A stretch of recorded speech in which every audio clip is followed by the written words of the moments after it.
Her badge went dead. The I'm lobby sorry. screen flashed Juggle. suspended. I'm Malcolm's sorry, I voice said you're stayed just calm. security. Behind the desk. Stay. Now. Outside, the black SUV window lowered. Pierce smiled. What if I walk out and I fall apart? Then you fall apart here, safe. Before we dive in, make sure to hit subscribe, tap like, and share this video. The more voices we reach, the louder these stories become. And drop your city in the comments. Let's see where love finds us. The lobby of Westbridge Tower always smelled like a lie. Lemon polish over cold stone, bright lights pretending it wasn't midnight, cameras watching like they cared.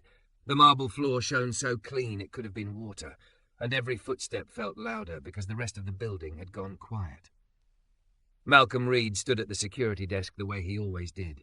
Steady, shoulders squared, hands visible, eyes calm. He was tall, 6 foot something, with a broad frame that made the uniform look like it was meant for him. Deep brown skin, close-cropped hair, a neat beard, and a face that didn't beg for anybody's approval. He didn't try to look intimidating. He just looked present. Most nights, people treated him like part of the decor, like the badge on his chest erased the fact that he was a person. Tonight, a woman walked in like her life was already falling behind her. Sloane Ketteridge hit the revolving doors at 9:47 p.m. in a cream coat that hugged her waist and flared over her hips, the kind of cut that made her thick, curvy shape impossible to ignore. Her honey blonde hair spilled in glossy waves, and her lipstick was still perfect, too perfect for the way her breathing was shallow and fast.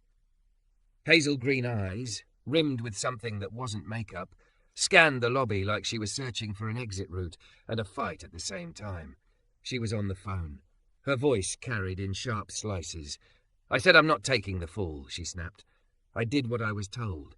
If you're scared, say that, but don't." She stopped mid-sentence when she saw Malcolm looking up. Not staring, just clocking her the way he clocked everyone. Habit, not judgment. Sloane's jaw tightened. Her thumb pressed into her palm hard enough to whiten her nail.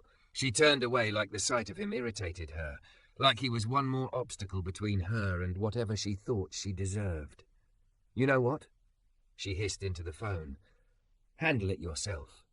She ended the call and marched toward the elevators, heels clicking like punctuation marks. Malcolm watched her pace, the way her shoulders held up too stiff, the way she kept swallowing like she was pushing something down. At the turnstiles, she slapped her access card against the reader. Red light. She frowned and tried again. Red light. Again, faster. Red light. The silence around them grew thick. The elevators hummed faintly like a distant machine thinking. Sloane's face flushed. Her eyes flicked toward the ceiling cameras, then the desk, then anywhere but Malcolm, as if acknowledgement would make her weaker. She strode back toward him, posture sharp, mouth already set to cut. "My badge isn't working," she said, the words clipped. Malcolm's tone stayed even. "Let me see it." She held the card out like she didn't want his fingers to touch it. Their hands almost brushed, and she jerked away like contact would burn. He scanned the card at the desk terminal. The system beeped once, and a status line flashed across the screen. Suspended. Admin hold. Malcolm didn't react outwardly, but inside, something settled heavy. People didn't get admin hold at night unless something had already gone wrong. He looked up. It's been flagged. Sloane's laugh was quick and sharp like it hurt to make. "Flagged? That's ridiculous. Looks like your access is disabled." Her eyes narrowed like she didn't believe him, like she believed him and hated him for it. "Enable it. I can't override an admin hold. Your security." She leaned in, perfume and tension and clean wool. "Do your job." He didn't match her heat. He didn't shrink from it either. He kept his voice calm, low. "My job is to keep this building safe. That includes following protocol." Sloane's lips curled, not quite a smile, more like a weapon being unsheathed. "Protocol," she repeated, mocking. She glanced around the empty lobby like she was suddenly aware there were no witnesses. "You're just security." The words landed louder than the heels on marble. Malcolm didn't flinch. He watched her, steady, like he wasn't going to let her anger rewrite what was real. "I can call the on-duty building manager, or I can request a temporary escort to your floor if you need to retrieve personal items." "I'm not a thief," she snapped. "I didn't say you were." The quiet between them stretched. Sloane's chest rose and fell too fast. Her hands trembled once, almost invisible. Then she curled them into fists and hid them inside her coat pockets. "Fine," she said. "Call whoever you need to call." Malcolm picked up the phone and dialed the after-hours line. It rang, and rang, and rang. No answer. He hung up and tried again. Same result. He tried the facility supervisor next. Voicemail. Sloane's composure began to crack at the edges. "Of course," she muttered. "Of course nobody answers when it matters." Malcolm studied the admin screen again. The hold wasn't just access. There were notes, short, cold lines, investigation pending. Do not grant unescorted access. That kind of language had weight. It meant someone wanted her isolated, controlled, embarrassed. Sloane saw his eyes linger and stiffened. "What does it say?" she demanded. Malcolm's instincts pulled in two directions, protect her privacy and protect the building. He chose the middle. "It says there's an investigation. I don't have details." Her breath caught just once, a tiny betrayal. Then her voice went bright and brittle.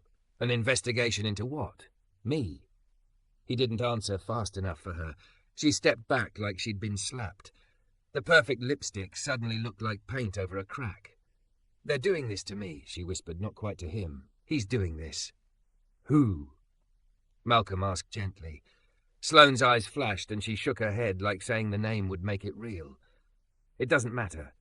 But it did. It mattered because her hands were shaking now, and because there was something hunted in the way she kept glancing at the glass doors.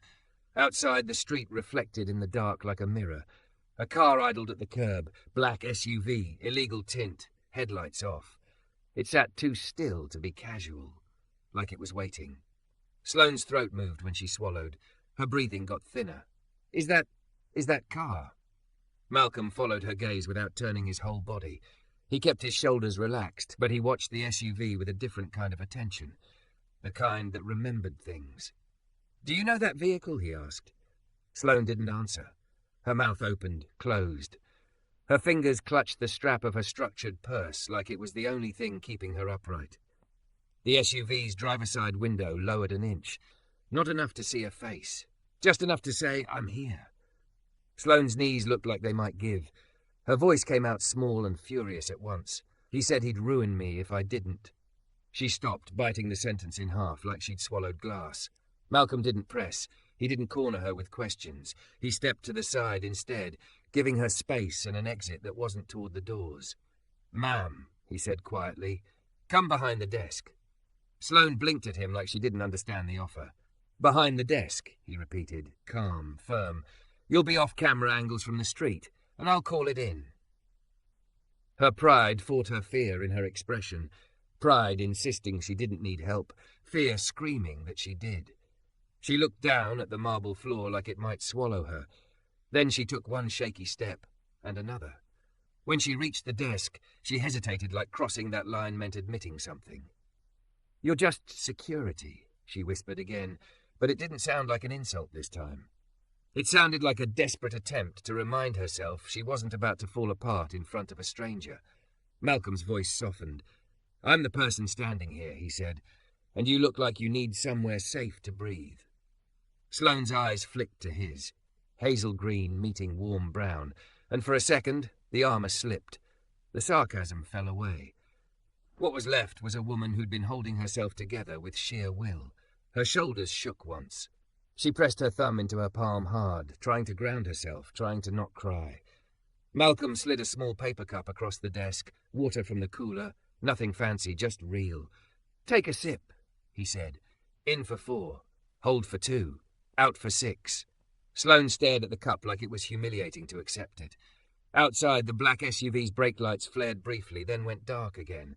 Sloane's breathing hitched. Her eyes filled faster than she could stop it. A tear slipped down her cheek, and she wiped it away with the heel of her hand, angry at her own body. "I don't even know why I'm here," she said, voice breaking. "I did everything right. I did what I was told. I stayed. I stayed quiet." Malcolm kept his hands visible on the desk, not reaching, not crowding. "You don't have to stay quiet in here," he said. Sloane let out a sound that wasn't quite a sob, wasn't quite a laugh. More like the moment a dam realizes it can't hold forever.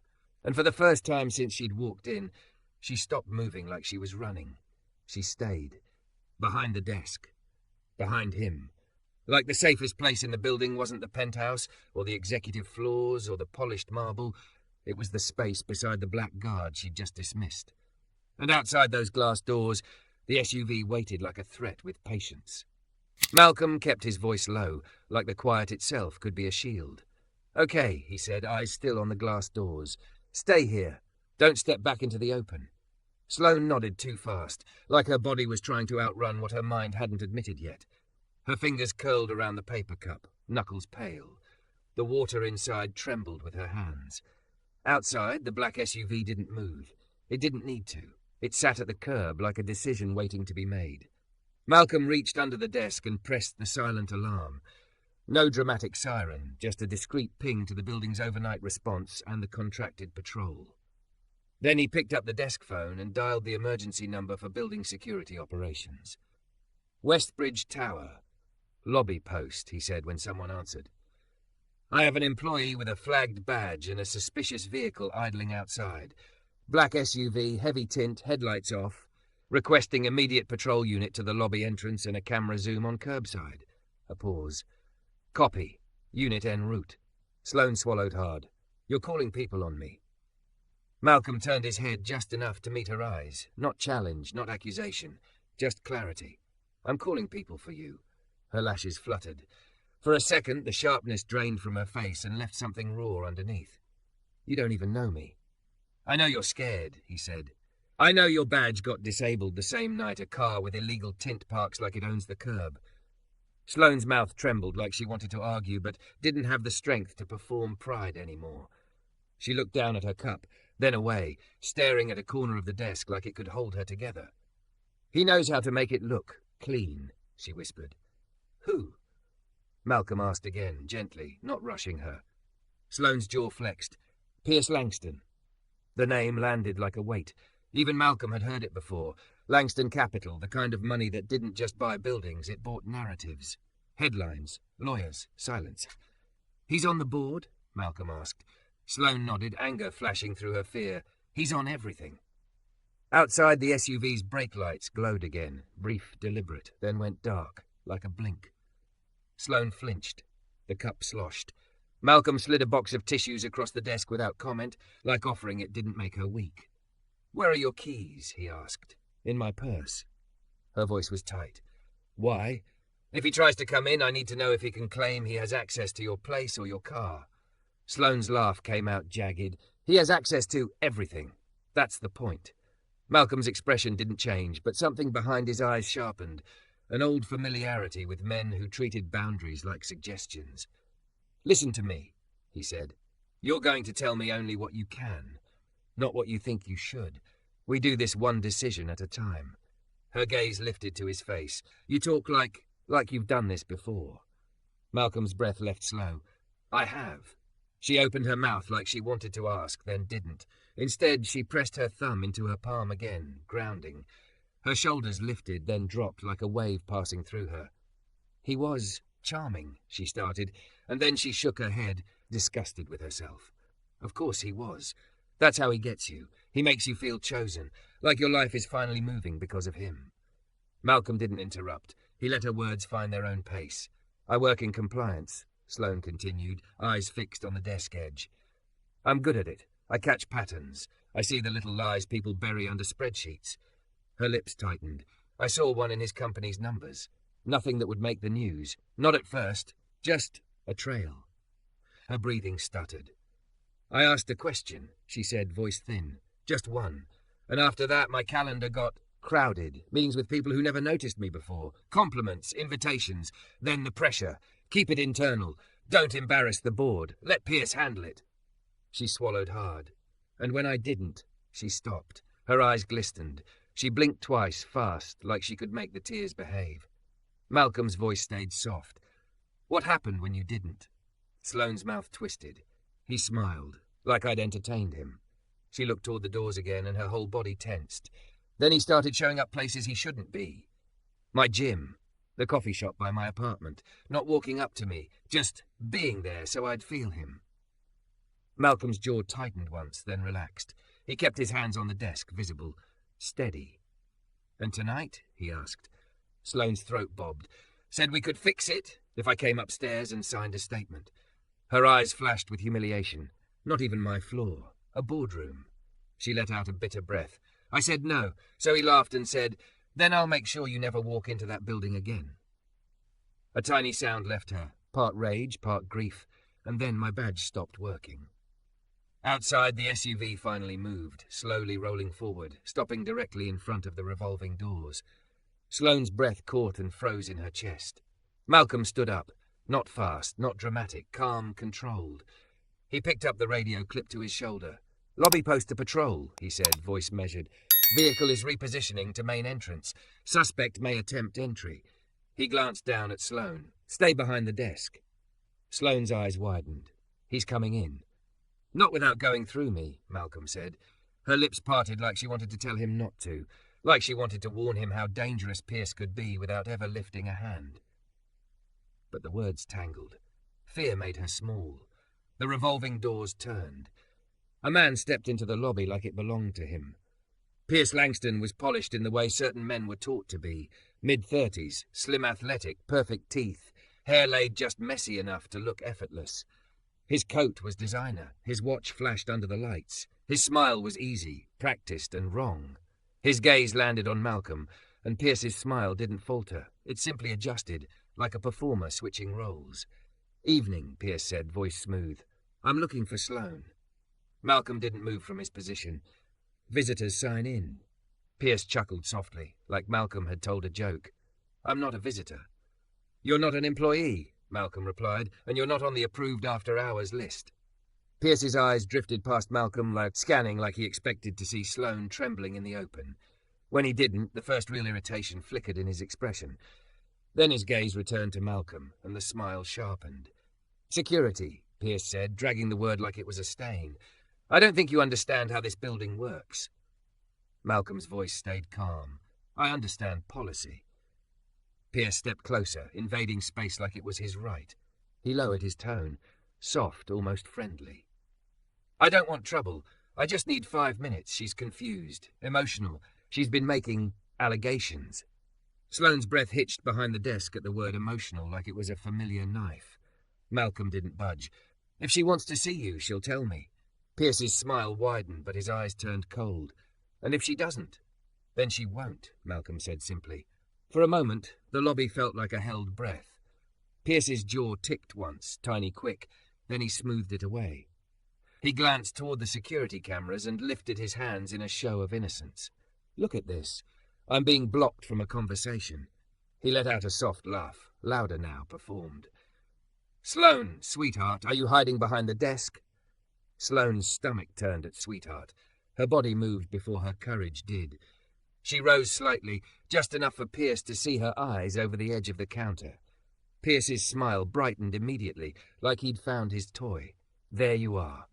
Sloane's voice came out tight. "Leave." Pierce spread his hands. "See? Confused." He turned to Malcolm, voice dripping sympathy. "She's been under stress. If you knew what she's been saying—" "Don't," Sloane snapped, louder now, a crack of something breaking. "Don't make me sound crazy because I won't do what you want." Pierce's expression flickered, one sharp flash of anger. Then he replaced it with warmth so fast it was chilling. "Sloane," he said gently, "I'm trying to protect you. You're making a mistake that could ruin your career." "My career?" Her laugh was hollow. "You already tried." Pierce sighed like a patient parent. He took one step closer. Malcolm stepped into the space between them, quiet, solid, immovable. "That's close enough," Malcolm said. Pierce's gaze lifted up Malcolm's frame, measuring, dismissive. "You're really doing this?" he murmured, almost amused. "For her?" Malcolm didn't blink. "For safety." Pierce's eyes narrowed. "You know what people like you always do?" he said softly, venom hiding inside silk. "You overstep. You think your little badge makes you important." Sloane's breath hitched, because the words weren't just aimed at Malcolm. They were aimed at the world she'd grown up in, the one that taught her who deserved respect and who didn't. And in that second, she saw it. She'd used the same knife earlier without even realizing it. "You're just security." Her chest tightened with shame, so sharp it almost stole her voice. Before she could speak, Pierce's phone buzzed. He glanced at the screen and his smile returned. Bigger, brighter. "Oh," he said, almost cheerful. "Perfect timing." Malcolm's radio crackled with a voice. Lobby post, patrol is 2 minutes out. Pierce lifted his chin slightly, eyes locked on Sloane. I'll wait, he said sweetly. I have all night. Then the revolving doors turned again, and 2 men in suits stepped into the lobby behind Pierce, carrying a folder, and the kind of confidence that came from thinking the rules were written for other people. One of them looked at Malcolm, then at Sloane behind the desk. Miss Ketteridge, the man said, crisp and official. We're here to serve you. Sloane's whole body went cold, like the lobby lights had turned into winter. The man holding the folder didn't look like a threat the way Pierce did.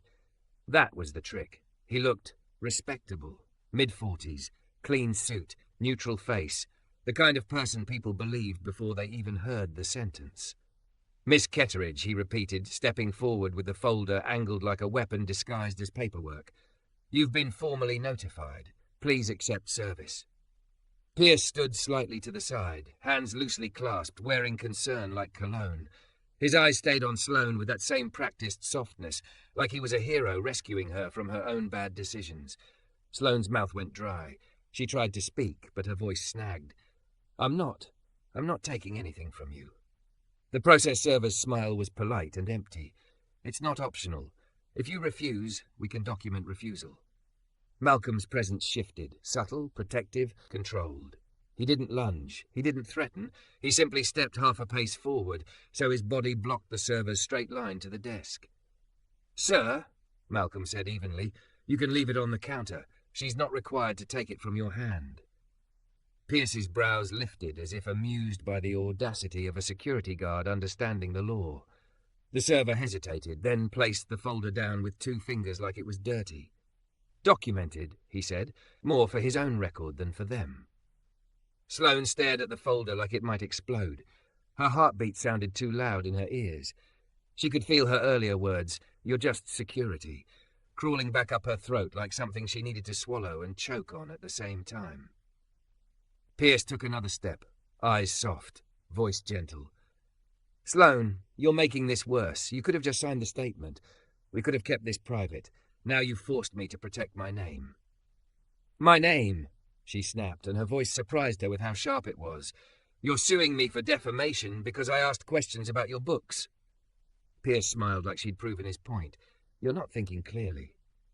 Sloane's hands trembled. She pressed her thumb into her palm the way she always did when panic tried to chew through her ribs. Malcolm's voice stayed steady. Breathe with me, he said quietly, just for her. In for 4. Sloane tried. 1, 2, 3, 4. Hold for 2, Malcolm continued. She held. It hurt, like holding back tears always hurt. Out for 6. She exhaled and felt something loosen, just slightly. Not the fear, the paralysis. Pierce noticed, his eyes narrowed by a fraction, irritation flashing like heat behind glass. He leaned toward Malcolm, voice dropping low, private, poisonous. You're enjoying this, feeling important, aren't you? Malcolm didn't rise to it. I'm doing my job. Pierce's smile tightened. No, you're overstepping. Sloane watched the exchange and finally saw the shape of it.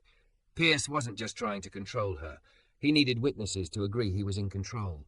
He needed the room, the building, the air to cooperate. Malcolm wasn't cooperating. That made Pierce dangerous. The elevator chimed softly behind them. 2 uniformed patrol officers stepped out. Contracted building security. Not police, but still bodies, still accountability. One of them nodded to Malcolm. Got your call, the lead officer said. His eyes flicked to Pierce. Everything all right? Pierce turned instantly into a different man. Broader smile. Warm laugh. Perfectly fine. Just a misunderstanding. Miss Ketteridge is upset, and this gentleman, he gestured lazily at Malcolm like he was furniture, is taking it a little personally. Sloane's stomach twisted. She'd heard that tone before. The voice men used when they wanted to paint you as hysterical without saying the word. I'm not upset, Sloane said, forcing the sentence steady. I'm being intimidated. Pierce's face showed the faintest shadow of annoyance. Then he chuckled as if she'd told a cute joke. See? One of the patrol officers looked uncertain, eyes bouncing between Pierce's tailored confidence and Sloane's shaking hands. Malcolm spoke again, not loud, not emotional, just clear. There's a vehicle outside that repositioned to the entrance. He arrived uninvited. Then 2 associates entered to serve legal papers. She's on admin hold and her badge was disabled tonight. The patrol officer's posture sharpened at the mention of admin hold. Your badge was disabled? Sloane nodded once. Pierce sighed dramatically. She's under review because she stole confidential documents.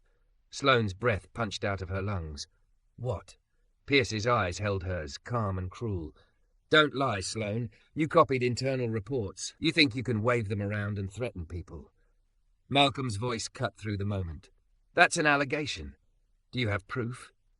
Pierce's smile widened. Proof is above your pay grade. Sloane felt something inside her, some last thread of denial, snap clean. Pierce wasn't here to negotiate. He was here to crush her in front of someone. Preferably someone she'd already dismissed, so she'd feel smaller when she begged. And the worst part? She almost had begged earlier. Her eyes dropped to the folder on the counter. The paper wasn't just paper. It was a plan. A trap. A way to make her spend months drowning in legal fear while he scrubbed his trail clean. Her throat tightened with rage and shame. Then she saw her own reflection in the glossy marble. White coat, perfect lipstick, eyes too bright with tears, and behind her reflection she saw Malcolm, steady as a wall, not asking for credit, not asking for praise, simply being there. Being the safe place she didn't deserve yet. Sloane reached into her purse with shaking fingers. Malcolm tensed slightly, then relaxed when he saw she wasn't grabbing anything sharp. She pulled out her phone. Pierce's smile faltered. Don't be dramatic. Sloane's thumb hovered over the screen. Don't call me that. Pierce stepped forward. Sloane, Malcolm moved, again, just half a pace, but it was enough. A boundary made of muscle and calm. Sloane hit record. The tiny red dot appeared. Pierce froze for half a second, then laughed like it didn't matter. You're recording? In a private building? Sloane lifted her chin. Her voice steadied on the second sentence, like courage was a muscle she'd forgotten she had. I'm recording because you keep showing up where you don't belong. You keep threatening me. You keep calling me confused so no one believes me. Pierce's eyes narrowed. Turn it off. Sloane didn't. Pierce's voice went lower. The kind performance slipped. You really want to do this? You want to play martyr? The lobby felt like it held its breath. Malcolm's eyes stayed on Pierce. Careful, he said quietly. Pierce looked at Malcolm like he wanted to crush him with a stare. You don't get to talk to me. Malcolm didn't blink. I do when you're in my lobby. Sloane's stomach flipped at the simplicity of that sentence. My lobby. Not because Malcolm owned the building, because he owned his boundary. Pierce's jaw ticked again. His gaze flicked to the patrol officers, to the cameras, to the phone recording. His smile returned, thin, strategic. Fine, he said lightly, hands lifting. No threats, no intimidation. I'm just here because I care. Sloane's voice trembled, but she kept going. You called me tonight. You told me you'd ruin me if I didn't sign a statement. Pierce tilted his head like she'd disappointed him. I told you your choices have consequences. That's a threat, Sloane said, and her eyes filled again, but she didn't look away. And you parked your black SUV outside like you were waiting for me to step out alone. Pierce's smile disappeared completely for one sharp second. Then the revolving doors turned again. A new figure entered. An older woman in a grey wool coat, hair pinned back, posture like authority that didn't need to raise its voice. She moved with purpose, eyes scanning, taking in Pierce, the patrol officers, the folder, the phone in Sloane's hand. Miss Kettridge? The woman asked. Sloane blinked. Yes? The woman stepped closer and held up a badge. Corporate security investigations. Internal. Higher level. I'm Lillian Graves, she said, voice calm and firm. Westbridge Tower compliance liaison. I got an alert that your access was disabled under an admin hold initiated by a board member. Pierce's smile twitched. This is unnecessary. Lillian's eyes cut to him like steel. Mr. Langston, she said, and the way she said his name stripped him of his charm. You are not authorized to initiate holds on employee access. Pierce's face tightened. Excuse me? Lillian didn't flinch. We have the system log, and we have security footage. And if Miss Kettridge is recording you right now, we may also have audio of you attempting to coerce her. Sloane's breath shook out of her. Relief tried to rush in too fast. She nearly fell into it. Pierce's eyes turned icy. You're making a mistake. Lillian's gaze stayed steady. No, she said. You did. Pierce's head turned slowly towards Sloane. The softness was gone now. The mask had dropped enough for her to see the real him. "This doesn't end here," he said, voice low, too low for the performance, too sharp to be concern. Sloane's hands shook, but she kept the phone raised. Malcolm's voice came like a quiet hand on her back. "Keep breathing," he said, "in for 4. Sloane inhaled. Pierce glanced at Malcolm one last time, a look full of hate and calculation. Then Pierce took one step backward toward the doors, like a man retreating only because the room had witnesses. Lillian nodded to the patrol officers. "Escort him out." Pierce's smile returned, brittle. "Of course," he said loudly, so the cameras would catch his calm. "This is all a misunderstanding." But when the doors swallowed him and the SUV rolled away into the night, Sloane's legs finally gave. She sank down behind the desk, like her bones had been holding up too much for too long. The folder on the counter sat untouched. Sloane stared at it, then at Malcolm, and her eyes filled with a different kind of tears, ones that weren't only fear. "I'm sorry," she whispered, "for what I said, for how I looked at you." Malcolm crouched slightly so he wasn't towering. He kept his hands visible, voice gentle. "Tonight isn't about my feelings," he said. "It's about you getting home safe." Sloane's mouth trembled. Home doesn't feel safe. Malcolm's eyes softened, and for the first time Sloane understood what his calm had been all along. Not distance, not coldness, a shelter. He nodded once, slow. "Then we make a plan," he said, "one decision at a time." Sloane swallowed. Will you walk me out?" Malcolm didn't hesitate. "Yes." And as he reached for his jacket and radio, as the lobby lights hummed above them, Sloane realized the truth she hadn't known she needed. The man she'd dismissed as just security wasn't just a guard at a desk. He was the safest place she'd found in months. And tonight, she was finally brave enough to run toward it.